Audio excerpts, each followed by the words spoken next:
Hello, ഇന്നത്തെ നമ്മുടെ recipe ഒരു മീനച്ചാറിൻ്റെ റെസിപ്പി ആയാലോ. അപ്പം റെസിപ്പിയിലേക്ക് പോകുന്നതിന് മുമ്പ് നമ്മുടെ ചാനൽ ഇതുവരെ സബ്സ്ക്രൈബ് ചെയ്യാത്തവരുണ്ടെന്നുണ്ടെങ്കിൽ ഒന്ന് സബ്സ്ക്രൈബ് ചെയ്തേക്കണേ. അതുപോലെ തന്നെ ലൈക്ക് ചെയ്യാനും ഷെയർ ചെയ്യാനും കമൻറ്റ് ചെയ്യാനും മറന്നു പോകരുത്. തൊട്ടടുത്തുള്ള ആ ഒരു ബെൽ ബട്ടൺ പ്രസ് ചെയ്യുകയാണെന്നുണ്ടെങ്കിൽ നമ്മളിടുന്ന വീഡിയോസ് എല്ലാം നിങ്ങൾക്ക് അപ്പം തന്നെ കിട്ടുന്നതായിരിക്കും. അപ്പം നമുക്കിനി ഇത് എങ്ങനെയാണ് ചെയ്യുന്നതെന്ന് നോക്കാം. അതിന് വേണ്ടിയിട്ട് ഞാനിവിടെ ഒരു 300 ഗ്രാം അളവിന് ചൂരമീനാണ് എടുത്തിരിക്കുന്നത്. നിങ്ങൾക്ക് ദേശക്കട്ടിയുള്ള ഏത് മീൻ വേണമെങ്കിലും ഇതിനകത്തേക്ക് ചേർത്ത് കൊടുക്കാം. ഇനി ഇതിനകത്തേക്ക് നമ്മൾ ചേർത്ത് കൊടുക്കേണ്ടത് 1 ടീസ്പൂൺ അളവിൽ മഞ്ഞൾപ്പൊടി, 1 ടേബിൾ സ്പൂൺ അളവിന് മുളക് പൊടി, ആവശ്യത്തിനുള്ള ഉപ്പ്. അപ്പോൾ ഇത്രയും മാത്രം നമ്മൾ മാരിനേറ്റ് ചെയ്യാൻ വേണ്ടിയിട്ട് എടുക്കുന്നുള്ളൂ. അത് മൂന്നും കൂടെ ചേർത്തതിന് ശേഷം നമുക്ക് കൈ വെച്ചിട്ട് ഇത് നല്ലതുപോലെ ഒന്ന് മിക്സ് ചെയ്ത് കൊടുക്കണം. അപ്പോൾ കൈ വെച്ചിട്ട് തന്നെ മീനിൻ്റെ എല്ലാ ഭാഗത്തേക്കും ഈ പൊടികളെല്ലാം ചേരുന്ന രീതിയിൽ നല്ലതുപോലെ നമുക്കിതൊന്ന് മിക്സ് ചെയ്തെടുക്കാം. പിന്നെ നിങ്ങൾ ശ്രദ്ധിച്ചിട്ടുണ്ടോ, ഞാനിത് വെച്ചിരിക്കുന്നത് ഒരു അരിപ്പ പാത്രത്തിലാണ്. കാരണം നമ്മൾ ഈ പൊടികളൊക്കെ ചേർക്കുമ്പോൾ ഇതിൽ നിന്ന് കുറച്ച് വെള്ളം ഇങ്ങനെ ഇറങ്ങി വരുന്നത് പോലെ തോന്നും. അപ്പോൾ ആ വെള്ളം പുറത്തേക്ക് പോകാൻ വേണ്ടിയിട്ടാണ് നമ്മൾ ഇതുപോലൊരു പാത്രം വെച്ച് കൊടുക്കുന്നത്. ഇനി നമുക്കിത് 1 മണിക്കൂർ ഫ്രിഡ്ജിനകത്തേക്ക് വെക്കാം. ഇനി നമ്മൾ 1 മണിക്കൂർ കഴിഞ്ഞിട്ടുണ്ട്. നമ്മളൊരു പാനിലേക്ക് ആവശ്യത്തിനുള്ള ഓയിൽ ഒഴിച്ച് കൊടുക്കാം. ഓയിൽ നന്നായിട്ട് ചൂടാകുന്ന സമയത്ത് നമുക്കിതിനകത്തേക്ക് ഈ നമ്മൾ പെരട്ടി വെച്ചിരിക്കുന്ന മീനുണ്ടല്ലോ അത് ചേർത്ത് കൊടുക്കാം. അപ്പം മീൻ നല്ലതുപോലെ മൂത്ത് വരണം. നമ്മൾ സാധാരണ ചോറിന് എടുക്കുന്ന ആ ഒരു രീതിയിലല്ല, കുറച്ച് നല്ലതുപോലെ തന്നെ മീൻ മൂത്ത് വരണം കേട്ടോ. അപ്പം ഞാനിപ്പോൾ ഇതൊരു 2 ബാച്ചായിട്ടാണ് ഇത് ചെയ്തെടുക്കുന്നത്. ഇനി നമുക്ക് ഒരു മിക്സിയുടെ ജാറിനകത്തേക്ക് ഒരു 3 അല്ലി വെളുത്തുള്ളിയാണ് ചേർത്ത് കൊടുക്കുന്നത്. കൂടെ തന്നെ ഒരു കഷ്ണം ഇഞ്ചി കൂടെ ചേർത്ത് കൊടുക്കാം. ഇഞ്ചിയും വെളുത്തുള്ളിയൊക്കെ ഒന്ന് ജസ്റ്റ് ഒന്ന് കട്ട് ചെയ്തിട്ടാണ് ഇട്ട് കൊടുത്തിരിക്കുന്നത്. ഇനി ഇതിലേക്കൊരു 2 പച്ചമുളകാണ് ചേർക്കുന്നത്. നിങ്ങൾക്ക് എരിവ് കൂടുതൽ വേണമെങ്കിൽ കൂടുതൽ ചേർത്ത് കൊടുക്കാം. ഇനി നമുക്ക് ഒരു 2 ടേബിൾ സ്പൂൺ അളവിൽ മുളക് പൊടി, ഒരു 1/2 ടീസ്പൂൺ അളവിൽ മഞ്ഞൾപ്പൊടി, പിന്നെ ഇത് നന്നായിട്ട് അരച്ചെടുക്കാൻ വേണ്ടി നമ്മൾ വിനാഗിരിയാണ് ചേർത്ത് കൊടുക്കേണ്ടത്. നമ്മൾ വെള്ളം വെച്ചിട്ട് ഇത് അരച്ചെടുക്കരുത്. വിനാഗിരി ചേർത്തിട്ട് നല്ല പേസ്റ്റ് ഫോമിൽ ഇത് അരച്ചെടുക്കണം. നിങ്ങൾക്ക് കാണാൻ പറ്റുന്നുണ്ടോയെന്നും അറിയത്തില്ല. ഓക്കെ, അപ്പോൾ നമ്മളിത് ഇത്രയും വിനാഗിരിയാണ് കേട്ടോ ചേർത്ത് കൊടുക്കുന്നത്. ഇനി നമുക്കിതിനകത്തേക്ക് ചേർത്ത് കൊടുക്കേണ്ടത് ഉലുവയാണ്. ഉലുവ നന്നായി വറുത്ത് പൊടിച്ച് വെച്ചിരിക്കുന്ന ഉലുവയാണ്. അപ്പോൾ അതൊരു 1/4 ടീസ്പൂൺ അളവിൽ ചേർത്ത് കൊടുത്തിട്ടുണ്ട്. കൂടെ തന്നെ ഒരു 1/2 ടീസ്പൂൺ അളവിൽ കടുകും കൂടെ ചേർത്തിട്ട് നല്ല മഷി പോലെ ഇതൊന്ന് അരച്ചെടുത്തിട്ട് മാറ്റി വെക്കാം. ഇപ്പം നമ്മളുടെ മീനൊക്കെ നന്നായിട്ട് മൂത്ത് വന്നിട്ടുണ്ട്. ഇത് കണ്ടോ, ഈ ഇത്രയും തന്നെ മീൻ നന്നായിട്ട് മൂത്ത് വരണം. എന്നാൽ മാത്രമേ നമ്മുടെ അച്ചാർ കുറച്ച് ദിവസം കേടുകൂടാതെ ഇരിക്കത്തുള്ളൂ കേട്ടോ. അപ്പം നമുക്കിത് പുറത്തേക്കൊക്കെ കൊടുത്തു വിടാനാണെന്നുണ്ടെങ്കിൽ നല്ല ഇതായിട്ട് തന്നെ ഇരുന്നോളും. ഒട്ടും തന്നെ ചീത്തയായി പോകുന്നുള്ള ഒരു പേടിയും വേണ്ട.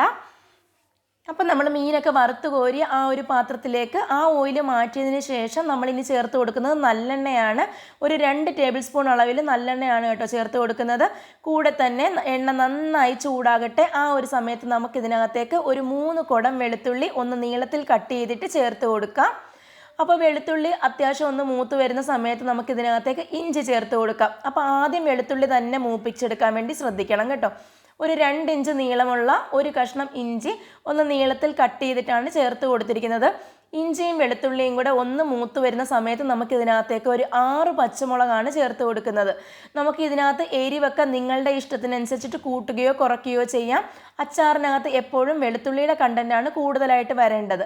ഇഞ്ചിയെക്കാട്ടിലും വെളുത്തുള്ളിയുടെ രുചി കൂടുതൽ മുന്നിട്ട് നിൽക്കണം. അപ്പോഴേ അച്ചാറിന് ഒരു പെർഫെക്റ്റ് ടേസ്റ്റ് കിട്ടത്തുള്ളൂ. അപ്പം ഇതെല്ലാം കൂടെ നമുക്ക് നന്നായിട്ടൊന്ന് എണ്ണയിൽ കിടന്ന് മൂത്ത് വരട്ടെ. അത്യാവശ്യം നല്ല ബ്രൗൺ കളർ ആകുന്നത് വരെ നമ്മൾ മൂപ്പിച്ചെടുക്കണം. വെളുത്തുള്ളിയിലോ ഇഞ്ചിയിലോ ഒട്ടും തന്നെ വെള്ളത്തിൻ്റെ അംശം വരാൻ പാടില്ല. കാരണം ഇതിൻ്റെയൊക്കെ പച്ചമണം മാറി നന്നായിട്ട് ഇതിലേക്ക് എണ്ണ കയറി തന്നെ കിട്ടിക്കഴിഞ്ഞാൽ എല്ലാം നല്ലതുപോലെ മൂത്ത് വന്നാൽ മാത്രമേ നമ്മൾ ഉദ്ദേശിക്കുന്ന രീതിയിലുള്ള നല്ല പെർഫെക്റ്റ് ആയിട്ടുള്ളൊരു അച്ചാർ ഉണ്ടാക്കി എടുക്കാൻ പറ്റത്തുള്ളൂ. ഇനി ഇതിലേക്ക് ഒരു 5-6 കറിവേപ്പില, നിങ്ങൾക്ക് എത്രത്തോളം കറിവേപ്പില ചേർക്കാൻ ആഗ്രഹമുണ്ടോ അതുപോലെ കറിവേപ്പില ചേർത്ത് കൊടുക്കുക. ചേർക്കുമ്പോൾ എപ്പോഴും നല്ല ഫ്രഷ് ആയിട്ടുള്ള കറിവേപ്പില തന്നെ ചേർക്കാൻ വേണ്ടിയിട്ട് ശ്രദ്ധിക്കണേ. കാരണം കറിവേപ്പിലയും നല്ല ഫ്രഷ് ആണെന്നുണ്ടെങ്കിൽ അച്ചാറിനൊരു പ്രത്യേക ടേസ്റ്റാണ് കേട്ടോ. ചിലർ കറിവേപ്പില ചേർക്കത്തില്ല, അതിങ്ങനെ കിടക്കുമ്പോൾ ആ ഒരു ബുദ്ധിമുട്ട് കൊണ്ടായിരിക്കും. ചിലർക്ക് കറിവേപ്പില ഒരുപാട് ചേർക്കുന്നത് കാണാം. അപ്പോൾ നിങ്ങൾക്ക് ഇഷ്ടത്തിനനുസരിച്ചിട്ട് ചേർത്ത് കൊടുക്കുക. അപ്പോൾ ഇത് കണ്ടോ, എല്ലാം നല്ലതുപോലെ മൂത്ത് നല്ല ബ്രൗൺ കളറായി വന്നിട്ടുണ്ട്. ഇനി നമുക്കിതിനകത്തേക്ക് ചേർത്ത് കൊടുക്കേണ്ടത് നമ്മൾ ആദ്യം അരച്ച് വെച്ചിരിക്കുന്ന ആ ഒരു പേസ്റ്റ് ഉണ്ടല്ലോ അത് ചേർത്ത് കൊടുക്കണം. അപ്പോൾ അത് നല്ലതുപോലെ നമുക്ക് ഇതുമായിട്ട് മിക്സ് ചെയ്തെടുക്കണം. ഈ വെളുത്തുള്ളിയുടെ ഇഞ്ചിയുടെയൊക്കെ മിക്സിയിലേക്ക് ആ ഒരു പേസ്റ്റും കൂടെ ചേർത്തിട്ട് നന്നായിട്ട് നമുക്ക് ഇളക്കി യോജിപ്പിച്ചെടുക്കണം. നല്ലതുപോലെ ഈ ഒരു മിക്സിൻ്റെ ആ ഒരു പച്ച മണമൊക്കെ മാറി വരണം. എന്നാൽ മാത്രമേ ഇത് നമ്മൾ ഉദ്ദേശിക്കുന്ന ആ ഒരു പെർഫെക്ഷനിൽ നമുക്ക് കിട്ടത്തുള്ളൂ. ഇവിടെയാണ് നമുക്കൊരു ഇച്ചിരി നേരം ഒന്ന് ടൈം എടുക്കുന്നത്. കാരണം ഈ ഒരു മസാല മൂത്ത് വരാൻ ഇച്ചിരി ടൈം എടുക്കും. നമ്മളിപ്പോൾ ഒരു ലോ ഫ്ലെയിമിലാണ് ഇട്ടിരിക്കുന്നത്. ഇനി നമുക്ക് ഈ മസാലയ്ക്ക് എത്രത്തോളം ഉപ്പാണോ ആവശ്യത്തിന് വേണ്ട അത്രയും ഉപ്പ് നമുക്ക് ചേർത്ത് കൊടുക്കാം. അപ്പം നമ്മൾ കൂടുതൽ ഉപ്പ് വാരി ഈ ഒരു സമയത്ത് നമ്മൾ ഇട്ട് കൊടുക്കരുത്. കാരണം നമ്മൾ ഓൾറെഡി മീനിൽ നമ്മൾ ഉപ്പ് ചേർത്തിട്ടുണ്ട്. പിന്നെ അച്ചാറായതുകൊണ്ട് തന്നെ നമുക്ക് ലാസ്റ്റ് വേണേലും ഇതിനകത്തേക്ക് ആവശ്യത്തിനുള്ള ഉപ്പ് ചേർത്ത് കൊടുക്കാം. അപ്പം മസാലയ്ക്ക് എത്രത്തോളം ഉപ്പ് വേണോ അത്രയും ഇപ്പം നമ്മൾ ചേർത്ത് കൊടുത്തിട്ടുണ്ട്. ഇനി നമുക്ക് എണ്ണ തെളിയും വരെ നല്ലതുപോലെ ഈ മസാലയൊന്ന് മൂപ്പിച്ചെടുക്കണം. ഇപ്പോൾ കണ്ടോ, അത്യാവശ്യം ഒന്ന് എണ്ണയൊക്കെ ഒന്ന് തെളിഞ്ഞ് വന്നിട്ടുണ്ട്. ഇനി നമുക്കിതിനകത്തേക്ക് നമ്മൾ വറുത്ത് വെച്ചിരിക്കുന്ന മീൻ ചേർത്ത് കൊടുക്കാം. അപ്പം ഇതാ നോക്കിക്കേ, നമ്മുടെ മീനും ഒക്കെ ആയിട്ട് ഇത് നല്ലതുപോലെ നമ്മൾ മിക്സ് ചെയ്ത് എടുത്തിട്ടുണ്ട്. ഇനി നമുക്കിതിനകത്തേക്ക് കായം ചേർത്ത് കൊടുക്കണം. ഒരു 1/4 ടീസ്പൂൺ അളവിൽ കായത്തിൻ്റെ പൊടിയാണ് നമ്മൾ ചേർത്ത് കൊടുക്കുന്നത്.